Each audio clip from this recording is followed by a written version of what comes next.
பாகிஸ்தானில் பயங்கர குண்டு வெடிப்பானது நிகழ்ந்திருக்கிறது. இதில் 24 பேர் உடல் சிதறி பலியாகி இருக்கக்கூடிய சம்பவம் நடந்திருக்கிறது. இது தொடர்பான முக்கிய செய்தியை பார்த்து வருகிறோம். குவெட்டா நகரில் ரயில் தண்டவாளத்தில் சக்தி வாய்ந்த குண்டுவெடிப்பானது நிகழ்ந்திருக்கிறது.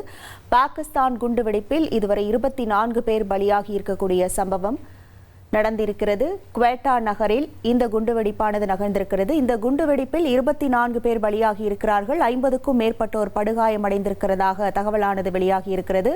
பாகிஸ்தானில் பயங்கர குண்டுவெடிப்பானது நிகழ்ந்திருக்கிறது. இதில் 24 பேர் பலியாகி இருக்கிறார்கள். 50க்கும் மேற்பட்டோர் படுகாயமடைந்திருக்கிறார்கள். விவரங்களோடு இணைகிறார் நமது செய்தியாளர் ரமேஷ். வணக்கம் ரமேஷ். இந்த குண்டுவெடிப்புக்கான காரணமாக என்ன சொல்லப்படுகிறது? கள நிலவரங்கள் என்ன?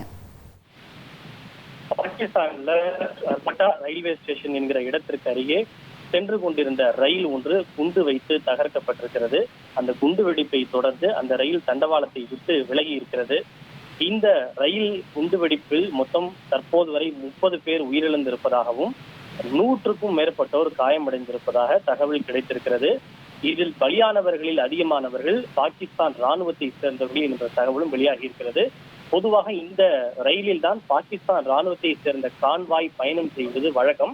அந்த ரயிலில் பாகிஸ்தான் ராணுவத்தை சேர்ந்தவர்கள் மட்டுமல்லாது அவர்களின் குடும்பத்தை சேர்ந்தவர்களும் பக்ரீத் விடுமுறைக்காக சென்று கொண்டிருந்ததாக கூறப்படுகிறது.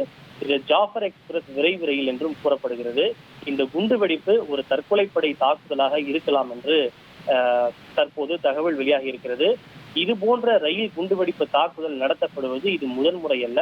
நம் நினைவு சரியாக இருந்தால் கடந்த ஆண்டும் இதே போன்று ஜாஃபர் எக்ஸ்பிரஸ் ரயிலில் ராணுவ வீரர்கள் சென்று கொண்டிருந்த அந்த ரயிலை குறிவைத்து குண்டுவெடிப்பு தாக்குதல் என்பது நிகழ்த்தப்பட்டது. அந்த குண்டுவெடிப்பு தாக்குதலிலும் ஏராளமான ராணுவ வீரர்கள் உயிரிழந்தது நமக்கெல்லாம் நினைவு இருக்கும். அது குண்டுவெடிப்பு நடத்தப்பட்டது மட்டுமல்லாது அந்த ரயிலையே கடத்தி பணைய கைதியாக பயங்கரவாதிகள் வைத்திருந்தது குறிப்பிடத்தக்கது. குறிப்பாக இந்த தாக்குதலுக்கு பலூச் விடுதலைக்காக போராடி வரக்கூடிய PLA என்று சொல்லப்படுகின்ற PLA லிபரேஷன் ஆர்மி, பலூச் விடுதலை ராணுவம் இதற்கு பொறுப்பேற்று இருப்பதாக கூறப்படுகிறது. இந்த குண்டுவெடிப்பில் அந்த பகுதியில் இருந்த பல வாகனங்களும் கூட சேதமடைந்திருப்பதாக கூறப்படுகிறது. அந்த குண்டுவெடிப்பு நடந்த ரயில் தண்டவாளத்திற்கு அருகே இருந்த பல கார்கள் மற்றும் வீடுகளும் கூட அது சேதமடைந்திருப்பதாக கூறப்படுகிறது. குண்டுவெடிப்பை தொடர்ந்து ஏராளமான ஆம்புலன்ஸ்கள் அங்கு விரைந்து சென்று காயமடைந்தவர்களை உடனடியாக மருத்துவமனைக்கு அனுப்பக்கூடிய பணியிலே ஈடுபட்டிருக்கின்றன. அந்த இடத்திற்கு ராணுவ வீரர்களும் விரைந்திருப்பது குறிப்பிடத்தக்கது. தொடர்ந்து அங்கு ஒரு பதற்றமான ஒரு சூழல் என்பது காணப்படுகிறது. விவரங்களுக்கு நன்றி ரமேஷ்குமார். இனி செல்லும் இடமெல்லாம் செய்தி. தந்தை டிவியின் வாட்ஸ்அப் சேனலை ஃபாலோ பண்ணினா செல்ல இருக்கும் இடமெல்லாம் செய்தி.